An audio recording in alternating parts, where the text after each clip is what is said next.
વાહ કુદરત વાહ. ખરેખર એક ભાઈ નારિયેળ પાડવા માટે નારિયેળી ઉપર સડ્યો, બરાબર. સડતો તો એનો સડી ગયો, પણ અધેરથી એને નેસે જોયું ને તો એને લાગ્યું કે મારું બધું ઘણો અધેર આવતો રહ્યો છે, કદાચ સન પડ્યો નહીં તો મરી જાય એમ.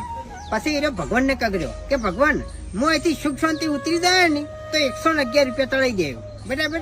એમ કરીને હીરો થોડોક નેસો ઉતર્યો, અડધામાં આવ્યો એટલે હીરો બોલ્યો કે ભગવાન અડધામ તો હવે હું આવી ગયો છું, 111 રૂપિયા ના તળાવવાના હોય, 51 રૂપિયા તળાઈ ગયો. એમ કરીને થોડોક નેસો ઉતર્યો, બરાબર. અને પાછો ફેરથી બોલ્યો કે ભગવાન હવે હું ઉતરી જવા આવ્યો છું, બરાબર. 51 રૂપિયા થોડા તળાવવાના હોય, 11 રૂપિયા તળાઈ ગયો. એમ કરીને ને તો ઉતરવા ગયો અને તરત પડ્યો. એટલે આ ઉપરથી એક જ શીખ મળે છે કે આપણને જેને ધરતી ઉપર મેલ્યા છે ને એના સામે આપણે કોઈ ચાલાકી કરાય નહીં, કારણ કે એ આપણાથી મોટો ચાલાક છે એમ. જય શ્રી રામ.